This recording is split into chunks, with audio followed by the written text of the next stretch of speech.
Assalamualaikum warahmatullahi wabarakatuh. Video kali ini kita akan membahas tentang masalah gagal bayar pinjol. Ada memang sebagian orang yang ketika telat bayar pinjol atau gagal pinjol itu tidak ada penagihan-penagihan yang cukup mengganggu. Artinya ya mungkin 1 bulan pertama aja cukup banyak yang nelpon, banyak yang menagih. Nah selanjutnya banyak juga orang-orang yang tidak ada penagihan sama sekali hingga mungkin bahkan berbulan-bulan atau bertahun-tahun. Nah ini kejadian juga dialami oleh beberapa rekan-rekan sekalian ya teman-teman. Jadi di sana, di luar sana banyak juga yang tiba-tiba ditagih lagi sekian lama setelah 3 tahun. Jadi tahun pertama, tahun kedua, tahun ketiga itu nggak ada penagihan. Nah di akhir tahun ketiga mulai gencar ditagih lagi. Apakah ini pertanda DC akan datang ke rumah? Dan kenapa kok awal-awal kemarin tuh tidak ditagih? Jadi konsep dari penagihan itu sebenarnya adalah default ya. Ketika teman-teman melewati jatuh tempo, maka udah otomatis akan ditagih melalui telepon terlebih dahulu. Itu adalah SOP pertama atau flow proses yang harus dilakukan oleh tim penagihan atau mungkin biasa disebut tim collection. Seperti yang kita ketahui, tim collection ini dibagi menjadi dua, desk collection dan juga field collection.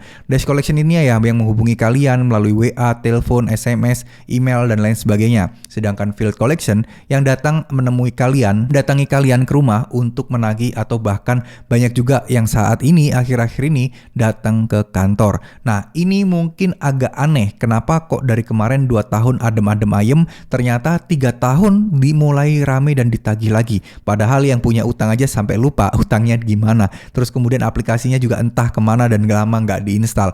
Nah bagaimana kalau kayak gini? Apakah ini menjadi pertanda DC bakal datang ke rumah? Ada 2 kemungkinan, bisa iya, bisa tidak. Bisa jadi pinjol yang kalian pinjam tadi itu memang ya mungkin dalam tanda kutip memberikan prioritasnya itu kepada orang lain yang mungkin utangnya lebih besar ya dibandingkan kalian, sehingga kalian tersisihkan terus nih dari pantauan atau dari radar para DC-DC seperti ini. Sebenarnya itu nggak terjadi di kalian doang sih ya, tapi bisa terjadi juga di banyak orang lain, tapi kita aja yang nggak tahu gitu ya.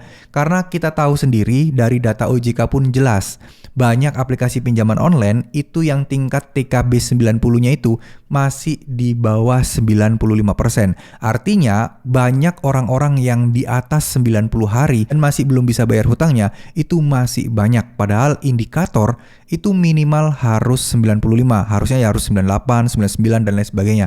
Nah, inilah yang mencerminkan atau mengindikasikan sebuah aplikasi pinjaman online itu manajemennya kurang baik. Kenapa banyak yang gagal bayar di aplikasi tersebut? Apakah analisanya kurang bagus? Apakah proses pencairan dananya terlalu memaksakan? Yang penting mereka dapat klien tanpa harus melihat apakah klien tersebut profilnya sesuai dengan pinjaman yang diajukan atau tidak. Karena banyak ya pinjol-pinjol saat ini kadang ya mungkin di tahun 2020, 2021 itu banyak aplikasi pinjol itu yang kita ini udah galbay, kita ini udah telat bayar, tapi mereka masih bisa mencairkan pinjamannya. Nah, inilah yang membuat orang-orang itu merasa bahwa ya segampang itu untuk minjol. Padahal ternyata untuk bunga, denda ternyata sangat-sangat besar dan akhirnya banyak orang yang gagal bayar. Oke, mungkin bulan pertama memang agak telat-telat karena ya terbebani itu. Baru mulai bulan kedua, bulan ketiga terasa makin berat, bunganya terasa makin besar. Utang nggak makin habis, malah makin bertambah. Nah itulah awal mula dari gagal bayar seperti ini. Nah, gimana sih caranya biar kita tidak ditagih terus-terusan dan gimana caranya biar kita juga nggak terpantau di radar, jadi nggak terus-terusan ditagih, dan kenapa kok ada orang yang kayak gitu dan kenapa kita yang mengalami penagihan terus-menerus?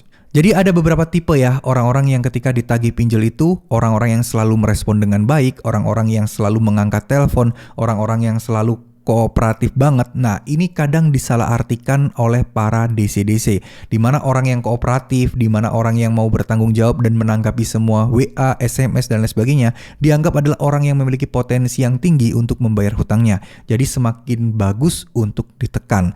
Beda sama orang yang terlihat cuek, orang yang terlihat tidak pernah takut dengan DC, orang yang tidak terlihat takut mau didatengin DC, bahkan malah nunggu dan dipersilahkan untuk datang. Nah, justru orang-orang yang dihindari untuk dikesampingkan agar nanti aja nih mereka fokus kepada orang-orang yang berpeluang atau berpotensi tinggi untuk bisa segera membayar hutang-hutang mereka ya. Jadi intinya adalah mereka itu juga dikejar target, mereka juga dikejar deadline.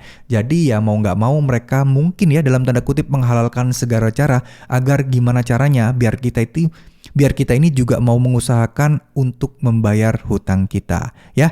Jadi mungkin segitu dulu video kali ini, semoga ini bisa bermanfaat buat teman-teman sekalian. Semoga ini merupakan pengalaman-pengalaman orang lain yang bisa juga kita jadikan pelajaran untuk bisa menghadapi gagal bayar pinjaman online atau solusi gagal bayar pinjol legal terbaru di tahun 2023 ini. Terima kasih. Wassalamualaikum warahmatullahi wabarakatuh.